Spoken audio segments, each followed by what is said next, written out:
श्रोता प्रेमियों, मैं राम सागर शास्त्री आप लोगों के समक्ष रखने जा रहा हूं एक प्रसंग, शिव चरित्र। देखिए, व्यास जी लिखते हैं कि भवस्य पत्नी तु सती भवम देव मनुव्रता आत्मना सदृशम पुत्रम न लेभे गुणशीलता।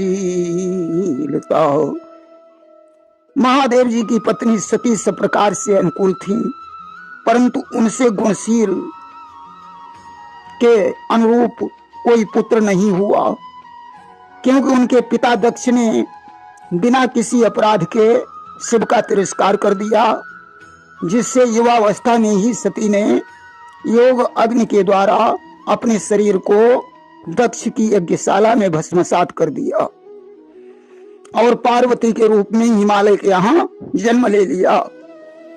और सती मरत हरिसन बरु मांगा जन्म जन्म शिव पद अनुरागा। सती ने मरते समय भगवान विष्णु से यही वरदान मांगा कि मैं हर जन्म में शिव की पत्नी बनूं। और ते ही कारण हिमगिरि गृह जाई जननी पार्वती तनु पाई। इसी कारण सती ने पार्वती के रूप में हिमालय के यहाँ जन्म ले लिया। और नारद समाचार जब पाए कौतुक ही गिर गे सिधाए। नारद ऋषि को जब मालूम हुआ कि पार्वती के रूप में सती का जन्म हिमालय पर हो चुका है, आज हाथ में वीणा उठाई और नारायण नारायण करते हुए हिमालय पर पहुंच गए। आज हिमालय नारद को देखकर प्रसन्न हो गया और कीजिए स्वीकार मुनिराज मेरा नमन, कीजिए स्वीकार मुनिराज मेरा नमन। कि धन्य मैं ना हुई धन्य मैं भी हुआ, आप आए जो मेरा आप आए जो मेरा सजाने भवन, कीजिए स्वीकार मुनिराज मेरा नमन, कीजिए स्वीकार मुनिराज। आज हिमालय ने मैना के सहित देवर्षि नारद को प्रणाम किया, नारद के चरणों को धोकर सुंदर आसन दिया। इसके बाद पार्वती को बुलाया और नारद के चरणों में डाल दिया। हाथ जोड़कर कहने लगा, मुनिवर आप त्रिकालज्ञ और सर्वज्ञ हैं, हमारी पुत्री के गुण दोषों की विवेचना कीजिए। नारद ने हस्तरेखा देखी और कहा, हे हिमालय, तुम्हारी पुत्री सकल गुणों की खान है, जो सुंदर सुशील और समझदार है। उमा, अंबिका और भवानी आदि इसके नाम हैं। और सब लक्षण संपन्न कुमारी, और हुई है संतत पियहि प्यारी। आपकी पुत्री सभी लक्षणों से युक्त है, यह अपने पति को बहुत प्यारी होगी, इसका सुहाग अचल रहेगा, सारा संसार इसकी पूजा करेगा।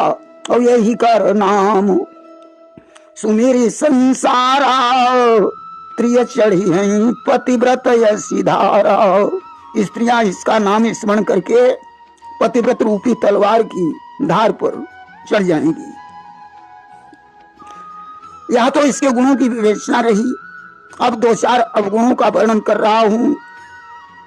गुणहीन, मानहीन, माता पिता से हीन, उदासीन और लापरवाह, योगी, जटाधारी, निष्कामी, नंगे और अमंगल वेश वाले व्यक्ति से इसका विवाह होगा। कि जोगी जटिल अकाम मन नगन अमंगल वेश, अस स्वामी यही का मिले परी हस्त यस रेखो। नारद जी की बात सुनकर हिमालय मैना के सहित दुखी हो गया। पार्वती जी बड़ी प्रसन्न है। पार्वती की सखियां भी दुखी हो गई कि हो नम्र खा देव ऋषि भाखा, उमा सुबचन हृदय धरि राखा। देवर्षि की बात कभी झूठी नहीं हो सकती है पार्वती ने उन वचनों को हृदय में धारण कर लिया।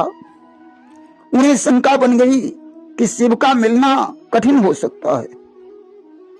हिमालय ने नारद से हाथ जोड़कर कहा, बोले मुनिवर, इसका कोई उपाय बताइए जिससे यह अवगुण मिट जाएं।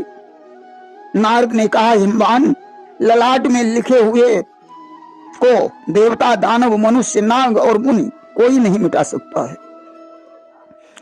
फिर भी मैं तुम्हें एक उपाय बता रहा हूं कि जे जे बर के दोष बखाने और ते सब शिव पही मैं अनुमाने।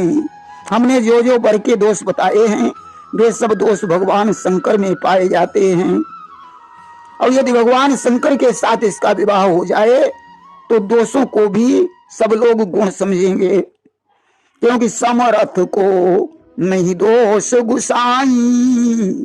समर्थ को दोष नहीं लगता है। भगवान शंकर के साथ विवाह होने पर परम हित होगा। इसके लिए शिव की आराधना करनी पड़ेगी। बोले कौन करेगा? कहा तुम्हारी पुत्री करेगी। और जो तप करई कुमारी तुम्हारी तो भावी मेटी सकई त्रिपुरारी। यदि तुम्हारी पुत्री तपस्या करती है तो महादेव जी इस होनी को मिटा सकते हैं। यद्यपि संसार में अनेकों वर हैं, परंतु इसके लिए शंकर के अलावा कोई दूसरा वर नहीं है। ऐसा कहकर नारद जी तो चले गए। मैना ने हिमालय से कहा, स्वामी, पार्वती का विवाह वहीं करना जहां घर वर और कुल उत्तम हो। पार्वती मुझे प्राणों से प्यारी है, अन्यथा मेरी पुत्री भले ही कुंवारी बनी रहे। हे नाथ, यह मेरी आपसे विनती है। हिमालय ने कहा, प्रिय, भले ही चंद्रमा में आग प्रकट हो जाए, परंतु नारद के वचन कभी झूठे नहीं हो सकते हैं। प्रिय, सोच को छोड़कर भगवान का स्मरण करो। जिन्होंने पार्वती को बनाया है वही कल्याण करेगा। यदि तुम्हें पार्वती से इतना स्नेह है तो उसे तपस्या करने की शिक्षा दो। मैना पार्वती के पास में पहुंची। उसकी आंखों में आंसू भरे हैं। पुत्री को गोद में बैठा लिया। तपस्या करने के लिए शिक्षा देने वाली थी, परंतु पार्वती जी सब समझ गईं। उन्होंने कहा कि हे मां, आज मैंने एक सपना देखा है जिसमें एक गौर वर्ण वाले सुंदर ब्राह्मण ने मुझे उपदेश दिया कि हे शैलपुत्री, नारद जी के वचनों को सत्य मानकर तुम तपस्या करो। सारी सृष्टि का आधार तपस्या है। मैना ऐसा सुनकर आश्चर्य में डूब गई। उसने हिमालय को बुलाया और पार्वती का सपना सुनाया। अब मोहवश तपस्या करने के लिए पार्वती को कैसे भेजें? उसी समय वेद श्री मुनि ने आकर पार्वती की महिमा सुनाकर उनका मोह दूर किया। अस्त पार्वती वन में जाकर तपस्या करने लगी कि उरधरी उमा प्राणपति चरना और जाई विपिन लागी तप करना। बड़ी कठोर तपस्या की कि संवत साहस मूल फल खाए और साग खाई 7 वर्ष गमाए। 1000 वर्ष तक मूल फल खाए, 100 वर्षों तक साग खाया और कछु दिन भोजन बारी बतासा किए कठिन कछु दिन उपवास।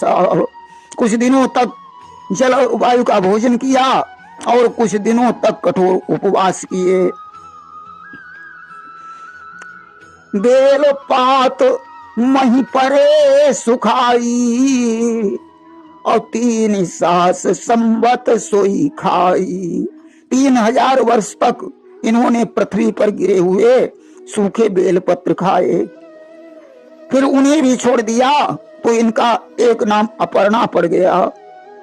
पार्वती की ऐसी कठोर तपस्या देखकर आकाशवाणी हुई कि भयउ मनोरथ सुफल तब सुनु गिरिराज कुमारी परिहरु दुसह कलेश सब अब मिली हैं त्रिपुरारी। हे गिरिसुता, तुम्हारी तपस्या पूर्ण हुई, अब घर जाओ, तुम्हें भगवान शंकर प्राप्त हो जाएंगे। अब तुम्हारे पिताजी आए तो हट को छोड़कर घर चली जाना, और जब तुम्हें सप्तऋषि मिले तो इस प्रमाण को तुम सत्य समझ लेना। आकाशवाणी सुनकर पार्वती जी बड़ी प्रसन्न हुई। आइए अब हम आपको भगवान शंकर का हाल सुनाते हैं कि जब से कि सती ने तन त्यागा, कैलाश शंभु ने त्याग दिया, मानो अनुरागिन के पीछे अनुरागी ने बैराग लिया। सती ने शरीर त्याग दिया तो उनके दुख में दुखी होकर भगवान शंकर ने बैराग्य ले लिया। भगवान का नाम जपने में मस्त हो गए। ऋषियों मुनियों को ज्ञान का उपदेश देने लगे। उनका अटल प्रेम देखकर भगवान राम प्रकट हो गए। भगवान शंकर की बड़ी सराहना की, बहुत प्रकार से शंकर जी को समझाया और पार्वती के जन्म की कथा सुनाई। और प्रभु बोले प्रणधर प्रण त्यागो, उस प्रेम प्रणयनी की सुधि लो, हो चुकी तपस्या की हो चुकी प्रतिज्ञा दोनों की, अब उस तपस्विनी की सुधि लो। दोनों की प्रतिज्ञाएं पूर्ण हो चुकी हैं, अब पार्वती को ग्रहण कर लो। कि उस बिरहीन को वरदान मिले, एवं त्रिभुवन अहिलादी हो, हम सबकी यही कामना है, अब उमा शंभु की शादी हो। उस बिरहीन को वरदान प्राप्त हो, त्रिभुवन में प्रसन्नता का संचार हो। हम सब यही चाहते हैं कि अब पार्वती और शिव का विवाह होना चाहिए। भगवान शंकर ने कहा, प्रभु यद्यपि उचित नहीं है, फिर भी मैं आपकी आज्ञा को ठुकरा नहीं सकता हूं, क्योंकि लिखा कि मातु पिता गुरु प्रभु के बानी, अब नहीं विचारी करिए शुभ जानी। माता पिता गुरु और स्वामी की बात को बिना ही विचारे शुभ मानकर करना चाहिए। आज भगवान शंकर ने स्वीकृति दे दी। भगवान तो अंतर ध्यान हो गए। इसके बाद वहां सप्तऋषि आ गए। महादेव जी ने कहा, हे सप्तऋषियों, आप लोग पार्वती के पास जाकर प्रेम की परीक्षा लो और हिमालय को भेजकर पार्वती को घर भिजवा दो। जो आज्ञा कहकर सप्तऋषि पार्वती के पास पहुंचे। आज गिरिजा को मन ही मन प्रणाम करके प्रेम की परीक्षा लेने लगे कि बोले मुनि सुन शैल कुमारी, और करहु कवन कारण तपु भारी। हे शैल पुत्री, तुम किस लिए इतनी कठोर तपस्या कर रही हो? पार्वती जी ने कहा, हे मुनीश्वरों, मैं भगवान शंकर को प्राप्त करने के लिए उन्हीं की तपस्या कर रही हूं। सप्तऋषियों ने हंसकर कहा, तुम्हें तपस्या करने के लिए किसने उपदेश दिया? पार्वती ने कहा, देवर्षि नारद ने। सप्तऋषि बोले, नारद का उपदेश मानने वाले अपना घर छोड़कर भिखारी हो जाते हैं। दक्ष के पुत्रों को उपदेश दिया, वो लौटकर घर नहीं आए। चित्रकेतु को उपदेश देकर घरवार चौपट करवा दिया। हिरण्याकश्यप को उपदेश दिया, सीधे ऊपर पहुंच गया। आज तुम नारद का उपदेश मानकर उदासीन, गुणहीन, निर्लज्ज, अमंगल वेश वाला, मुंडमाला वाला, कुलहीन, बिना घर वाला, नग्न शरीर वाला, सांप बिच्छुओं को लपेटे रहने वाला, शरीर में चिता की भस्म का लेप करने वाला पति चाहती हो। आज भी तुम्हें मेरी बात अच्छी लगे तो मैंने तुम्हारे लिए सुंदर सुशील वर विचार कर रखा है कि दूषण रहित और सकल गुण राशि, और श्रीपति पूर्व वैकुंठ निवासी। जो भगवान विष्णु हैं, जिनमें कोई दोष नहीं है, वैकुंठ में निवास करते हैं। वेद पुराण जिनकी लीलाओं का वर्णन करते हैं। पार्वती ने कहा, मुनीश्वरों, अगर तुम मुझे पहले मिले होते तो मैं तुम्हारी शिक्षा मान भी लेती, परंतु अब तो नारद के कहने से मेरा चाहे बसता हुआ घर उजड़ जाए कि गुरु के वचन प्रतीत न जेहि, और सपने हूं सुगमन सुख सिद्धि तेहि। जिसको गुरु के वचनों पर विश्वास नहीं है उसको सुख और सिद्धि कहां प्राप्त हो सकती है। महादेव अवगुण सकल विष्णु सकल गुण धाम, और जेहि कर मन रम जाहि मन में, और तेहि सन काम। महादेव अवगुणों की खान है, विष्णु जी सदगुणों के धाम है, परंतु जिसका मन जिसमें लग गया हो उसे तो उसी से काम है। और जन्म कोटि लग रगरी हमारी, और बरहु शंभु नत राहु कुमारी। मेरी तो करोड़ों जन्मों के लिए प्रतिज्ञा है कि विवाह करूंगी तो भगवान शंकर के साथ, अन्यथा मैं कुमारी ही बनी रहूंगी। आप चाहे कितना भी समझाओ परंतु मैं नारद का उपदेश नहीं छोड़ूंगी। इसलिए मैं आपके पैर पड़ती हूं, आप घर चले जाइए। कि देखी प्रेम बोले मुनि ज्ञानी, और जय जय जय जगदम्ब भवानी। आज प्रेम को देखकर सप्तऋषि बोले, हे जगत जननी, हे भवानी, आपकी जय हो। आप माया हैं तो शिव जी भगवान, आप दोनों सारे संसार के माता पिता हैं। मैं तो आपकी परीक्षा ले रहा था। आज चरणों में सिर झुकाकर सप्तऋषि वहां से चले गए। उन्होंने हिमालय को भेजा, हिमालय पार्वती को घर ले आए। इसके बाद सप्तऋषि भगवान शंकर के पास पहुंचे और पार्वती की सारी कथा सुनाई। सुनकर भगवान शंकर प्रसन्न हुए। सप्तऋषि अपने घर चले गए और भगवान शंकर रघुनाथ जी का ध्यान करके फिर से समाधिस्थ हो गए। और मन थिर करी तब शंभु सुजाना, और लगे करन रघुनायक ध्याना। उसी समय तारक नाम का एक असुर उत्पन्न हो गया, जिसने देवताओं को परेशान कर दिया। कि तारक असुर भयउ तेहि काला, अभुज प्रताप बल तेज विशाला। अजर अमर सो जीत न जाई, अवारे सुर करी विविध लड़ाई। तारकासुर युद्ध में देवता, तारकासुर से युद्ध में देवता जीत नहीं पाए।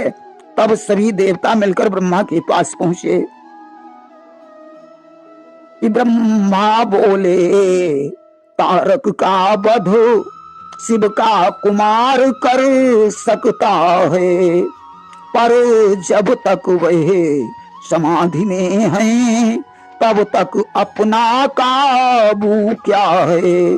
ब्रह्मा ने कहा तारक का वध शंकर जी का पुत्र कर सकता है, परंतु जब तक वे समाधिस्थ हैं तब तक क्या हो सकता है। भगवान शंकर और पार्वती के विवाह हो जाए, ऐसा उपाय ढूंढा जाए।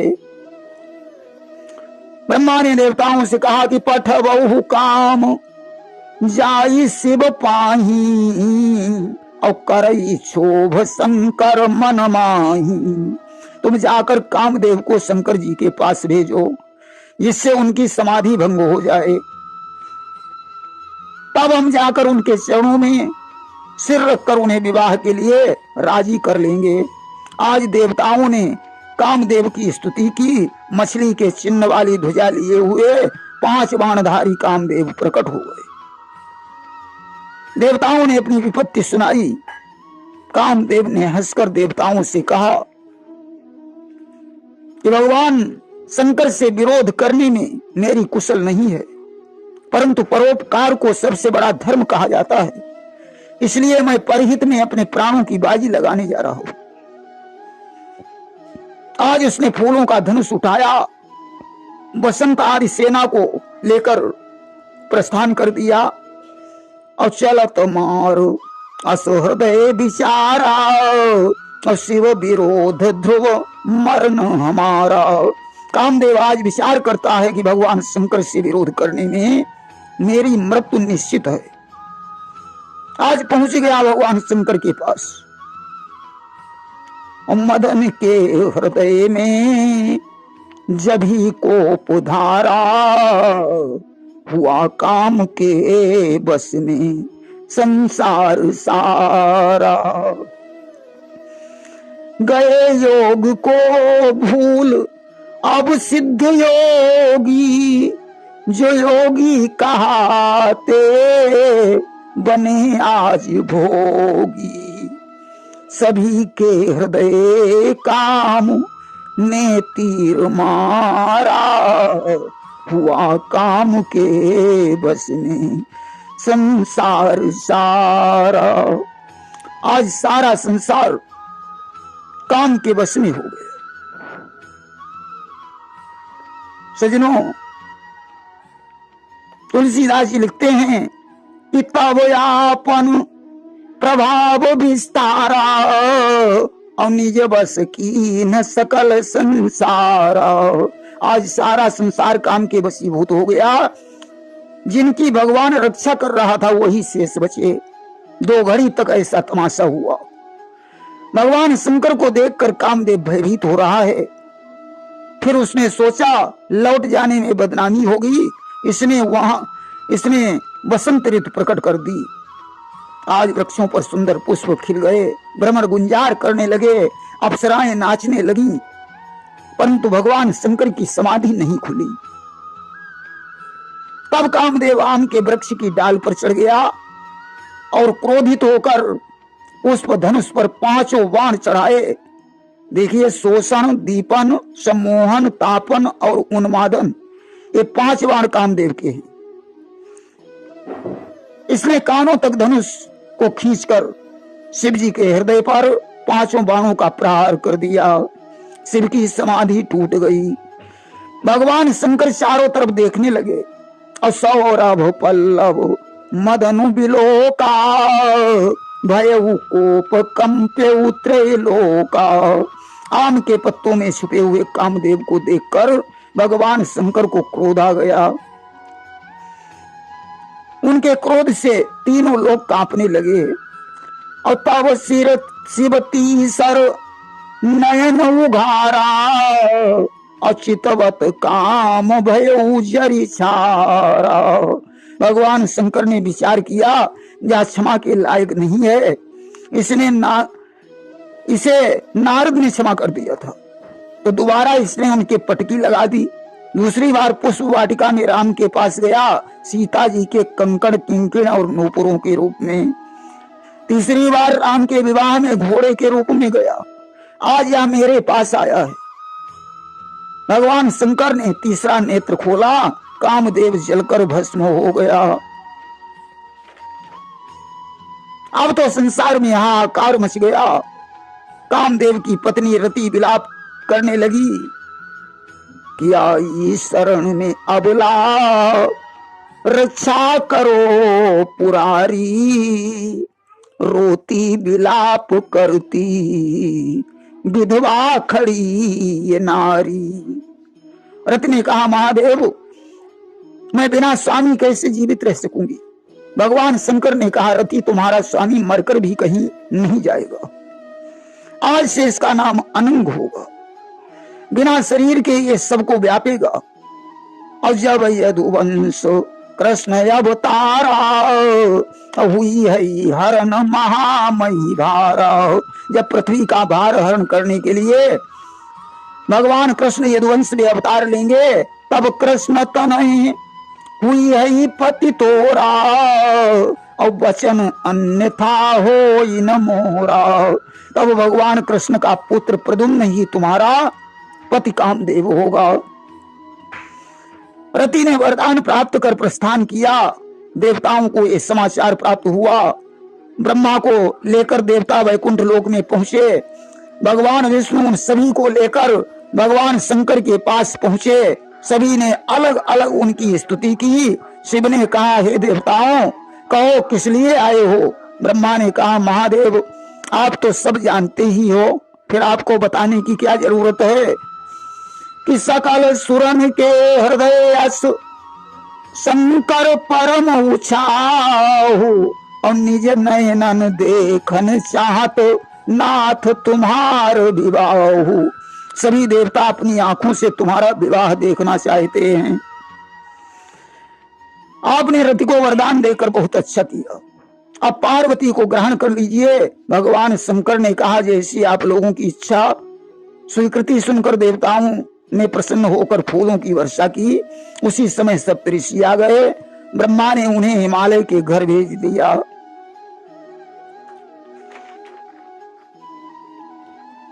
सप्तऋषि पहले तो पार्वती के पास पहुंचे और बोले तुमने हमारा कहना नहीं माना, अब तुम्हारा प्रण झूठा हो जाएगा। भगवान शंकर ने कामदेव को भस्म कर दिया। पार्वती ने कहा मुनीश्वरों तुम्हारी समझ में शंकर भोगी हैं, परंतु हमारी समझ में हमेशा के लिए योगी हैं। आदमी के पास पाला नहीं जा सकता, जाने पर वो नष्ट हो जाता है। यही संबंध कामदेव और शंकर के बीच का है। सप्तऋषि आज बड़े प्रसन्न हुए और हिमाचल के पास में पहुंचे। कामदेव के भस्म होने का प्रसंग सुनाया, सुनकर हिमालय दुखी हो गया। इसके बाद उन्होंने रति के वरदान की बात सुनाई, जिसको सुनकर हिमालय प्रसन्न हुआ। हिमालय ने श्रेष्ठ मुनियों को बुलाकर शुभ दिन, शुभ नक्षत्र, शुभ घड़ी सुधवाकर वेद विधि से लगन निश्चय करवाया। फिर लगन पत्रिका सप्तऋषियों को दे दी। सप्तऋषियों ने लगन पत्रिका ब्रह्मा को दी। ब्रह्मा ने लगन पत्र पढ़कर सबको सुनाया। सभी देवता प्रसन्न होकर अपने वाहन और विमान सजाने लगे। मंगल शकुन होने लगे। अप्सराएं नृत्य गाने लगी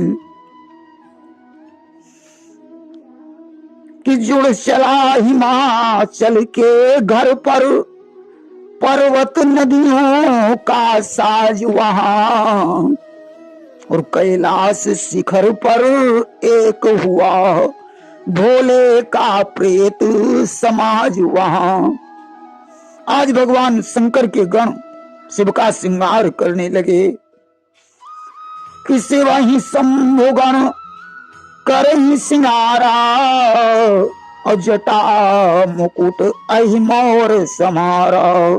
शंभु के गणों ने जटाओं का मुकुट बनाकर उस पर सर्पों का मोर सजाया और कुंडल कंकन पहिरे ब्याला तन विभूति पट के हरी छाला। सर्पों शिव ने सर्पों के कुंडल और कंकन पहन लिए। शरीर में विभूति लगी है, वस्त्र की जगह बाघंबर लपेट लिया और शशि ललाट सुंदर सिर गंगा नयन तीन उपबीत भुजंगा। मस्तक पर चंद्रमा, सिर पर गंगा जी, 3 नेत्र हैं। सर्पों का जनेऊ पड़ा है, गले में गरल है, हृदय पर मुंडों की माला है।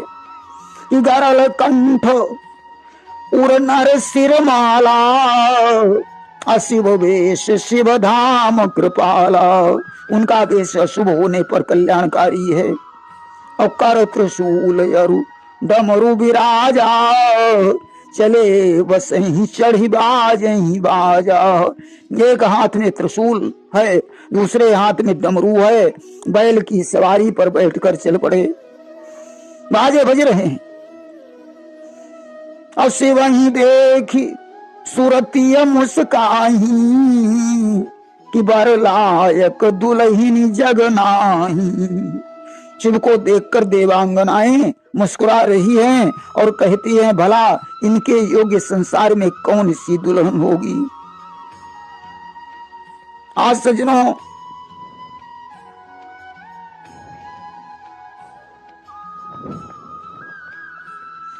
इधर तो बारात चल रही है,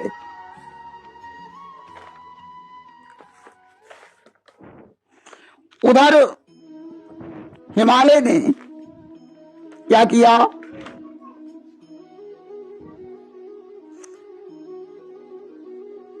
कि वन सागर सब नदी तालाब। यहां तो सज्जनों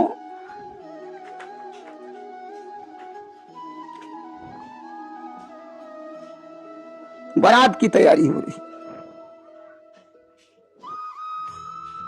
और विष्णु बिरंची आदि सुर भ्राता और चढ़ी चढ़ी वाहन चले बराता। आज ब्रह्मा और विष्णु आज सभी देवताओं के समूह अपने अपने वाहनों पर चढ़कर बारात के लिए चल पड़े। असुर समाज सब भांति अनूपा नहीं बारात दूल्हा अनुरूपा। देवताओं का समूह परम सुंदर था, परंतु दूल्हे के योग्य बारात नहीं थी। भगवान ने दिग्पालों को बुलाकर कहा कि सब लोग अपने अपने दल सहित अलग अलग होकर चलो कि बिलग हुई चलो बराता। क्योंकि कि बारे अनुहार बरात न भाई और हंसी करई हो पर घर जाई। हम लोगों की ये बारात बर के योग्य नहीं है, क्या पराये नगर में चलकर हंसी करवाओगे। विष्णु के वचनों को सुनकर देवता मुस्कुराए और अपनी अपनी सेना के सहित अलग अलग हो गए। भगवान शंकर मन ही मन मुस्कुरा रहे हैं। भगवान विष्णु बार बार व्यंग कर रहे हैं। शंकर ने भगवान विष्णु से कहा कोई बात नहीं, अभी मैं अपने समाज को इकट्ठा कर रहा हूं। आज शिवजी ने भृंगी से कहा जाओ हमारे सभी गणों को एकत्रित करो। आज शिव की आज्ञा से शिव के गण दौड़ दौड़ कर आने लगे कि नाना वाहन नाना देखा और हर से शिव समाज निज देखा। नाना प्रकार के वाहन है, नाना प्रकार का वेश है। कैसे कैसे हैं कि को मुखहीन विपुल मुख काहू और बिन पद कर को बिन पद बाहू। किसी का मुख ही नहीं है और किसी के बहुत से मुख, किसी के हाथ पैर ही नहीं है, किसी के कई हाथ पैर हैं।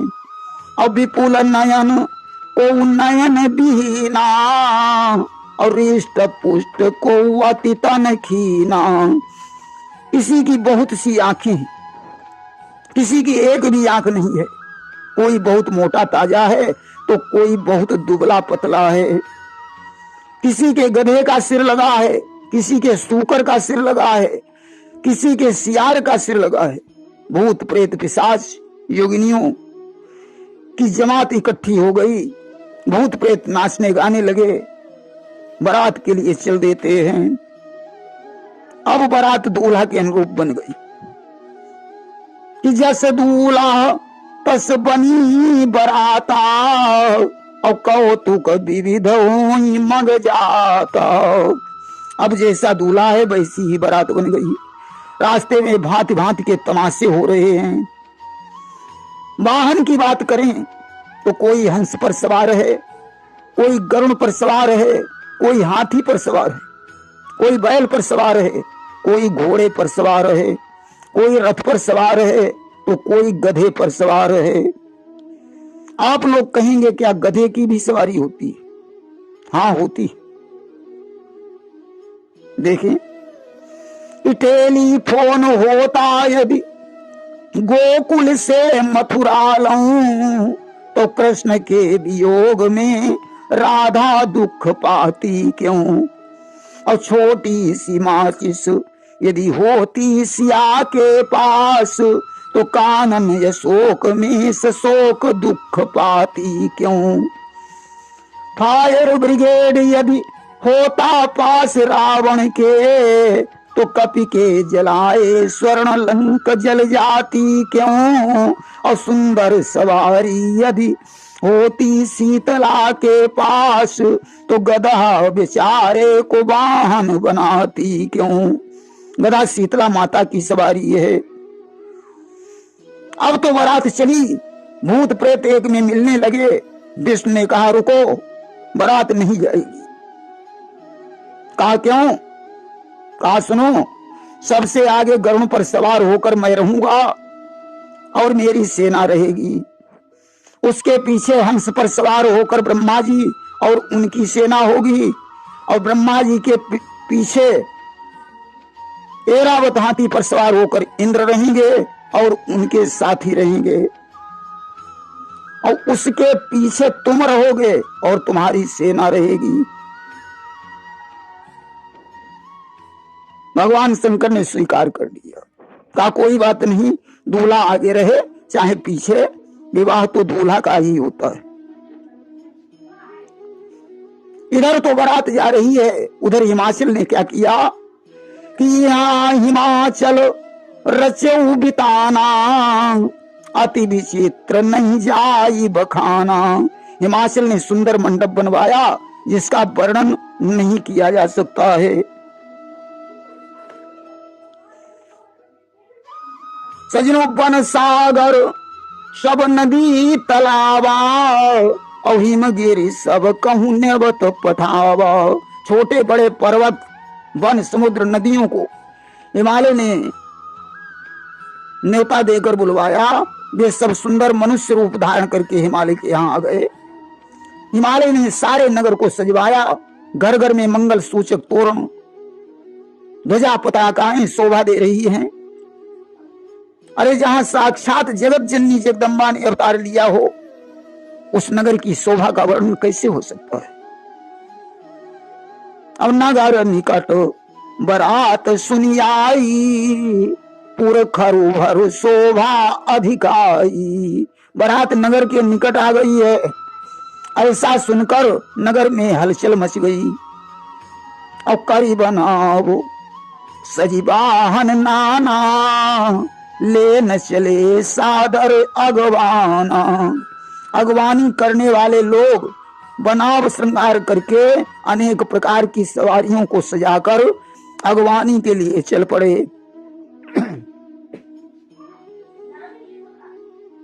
तो आज सबसे आगे सुर समाज है। अहियाहर से सुर से ननिहारी, अवहरी है देखी अति भय सुखारी। सबसे आगे गरुड़ पर सवार भगवान विष्णु को देखा तो बड़े प्रसन्न हो गए। लोगों ने पूछा क्या दूल्हा आप ही हो? विष्णु जी बोले नहीं भैया, हम तो बराती हैं, दूल्हा पीछे। हंस पर सवार चतुरानंद ब्रह्मा को देखा, कहा कि आप दूल्हा हैं? ब्रह्मा ने कहा दूल्हा पीछे है। ऐरावत हाथी पर बैठे हुए इंद्र को देखा, बोले क्या आप दूल्हा हैं? इंद्र ने कहा दूल्हा पीछे है। और आगे बढ़े भगवान शंकर को देखा, बैल पर सवार हैं।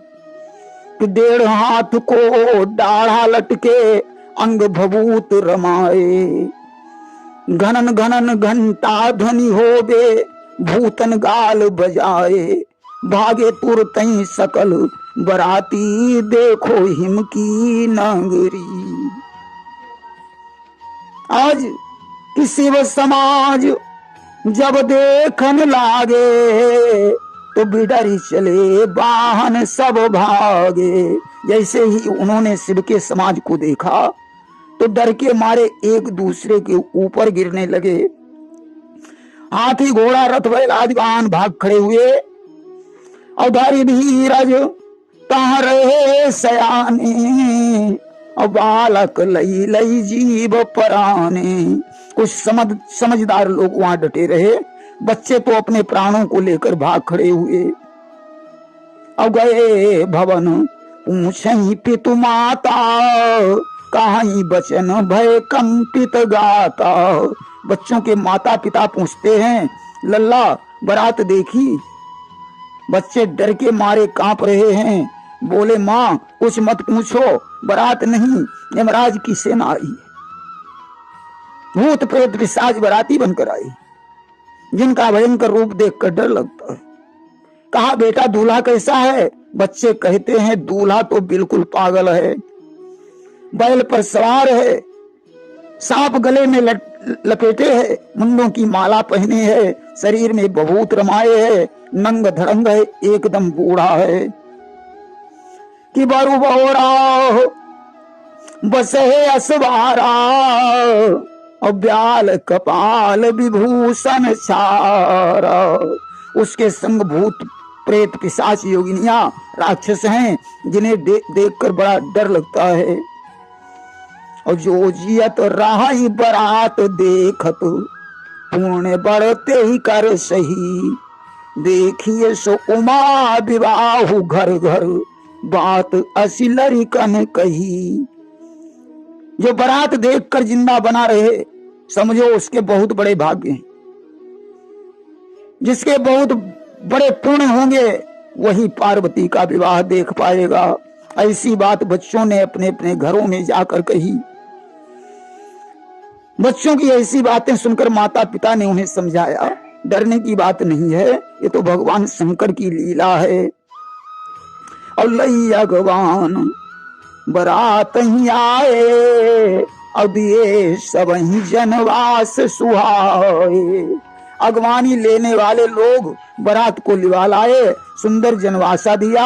आज बर की परीक्षण करने के लिए मैना ने सुंदर आरती सजाई कि मैना शुभ आरती समारी, असंग सुमंगल गावनिहारी। सुमंगल गाने वाली सखियों को साथ में लिया और कंचन थार सोह बर पानी, परछिन चली हरही हरसानी।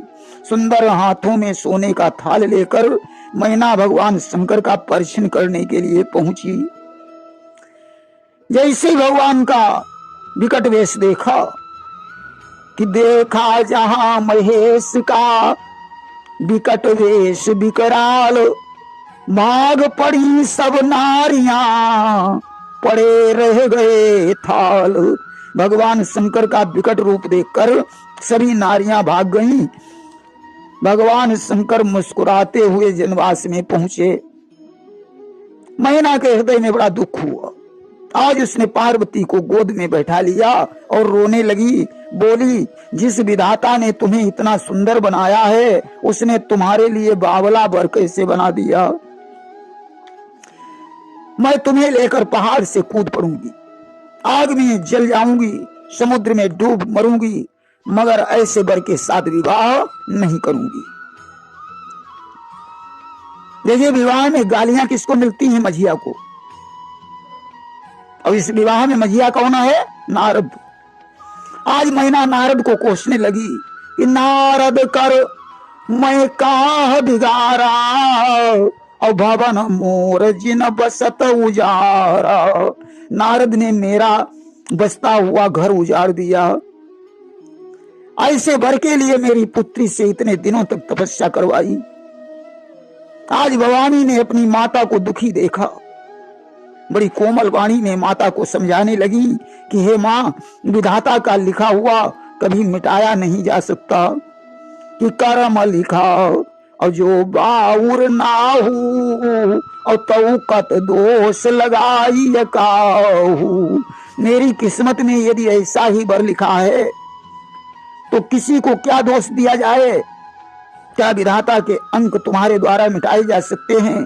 इसलिए कलंक मत लीजिए, रोना धोना बंद कर दीजिए, और जो हो रहा है उसी पर ध्यान दीजिए। उसी समय सप्तऋषियों के सहित देवर्षि नारद आ गए। मैना को नारद ने समझाया, मैना, तुम्हारी पुत्री जगदम्बा है, यही पूर्व जन्म में सती थी, आज तुम्हारे घर में पार्वती बनी। हर जन्म में इनका विवाह भगवान शंकर के ही साथ हुआ। भगवान शंकर के गुणों के बारे में तो सिर्फ पार्वती ही जान सकती है। कि तुम पूर्ण चंद्र की शोभा को उन प्रेम चकोरों से पूछो, है श्याम घटा में कितना सुख, यह बन के मोरों से पूछो। क्यों प्राण बाण पर देता है, यह तो मृग शावक से पूछो। उस स्वाति बूंद में क्या रस है, यह प्यासे चातक से पूछो, कैसा मकरंद कमल का है, यह प्रेमी भृंगों से पूछो, क्यों दीपक पर मर जाते हैं, यह बात पतंगों से पूछो, जल बिन क्यों तड़प के मरती है, यह प्रश्न मछलियों से पूछो, भोले बाबा में क्या गुण है, या गौरा के दिल से पूछो। आज नारद के वचनों को सुनकर मैना का विषाद दूर हो गया। आज तो द्वार चार की तैयारी होने लगी कि प्रेम मगन हुई के सब सखियां देखन द्वारो आवे, और सखिन संग मिली गौरा रानी फेंकन बिजरा आवे, सखियां सिगरी हंसी उड़ावे, बहना तुम्हारी बिगड़ी। द्वार चार के समय सखियां पार्वती की हंसी उड़ाने लगी, हे बहन तुम्हारी तो किस्मत ही फूट गई। आज पार्वती ने शिव की स्तुति की, मेरी हंसी मत कराओ, अरे तुम्हारे जैसा कौन सुंदर है, तुम तो कपूर के जैसे सुंदर हो, वही रूप दिखाइए। और स्तुति कीनी जब गौरा ने जान गए कैलाशी, 16 बरस के दूल्हा बनकर बैठ गए अविनाशी, खुल गए गौरा के करम्बा सागर प्रीति या भरी। भगवान शंकर सुंदर दूल्हा बनकर बैठ गए। अब तो सारी सखियों के मुंह बंद हो गए। द्वार चार के बाद ज्योनार हुई कि भांति अनेक भई जब नारा, असूप शास्त्र जस कछ व्यवहारा। अनेक प्रकार से जब नार हुई, जैसी पाक शास्त्र की रीति है। खड़रस व्यंजन की व्यवस्था है, 56 प्रकार का भोजन। ब्रह्मा विष्णु के सहित सभी देवताओं को बुलवाया गया। बहुत सी पंक्तियां बैठी हैं, होशियार रसोई परोसने वाले परोस रहे हैं। स्त्रियों की मंडली गाली गाने लगी कि नारी वृंदो सूरजेवत जानी, और लगी देन गारी मृदुबानी। कैसे गालियां गाती हैं कि सुन ले शिवो कान लगाए, हम गारी गावे हरे हरे, हम गारी गावे प्रेम भरी, सुन ले वो शिव कान लगाए। कि नाकुल गोत्र तुम्हारो कोई नहीं पिता अरुमाए, जन्म तुम्हारो भयो किस तरह कोई जाने नाई, जने तुम जाने कौन घरी, सुन ले ओ शिव कान लगाए। हम गारी गावे हरे हरे, हम गारी गावे प्रेम भरी, सुन ले ओ शिव कान लगाए। आज इस तरीके से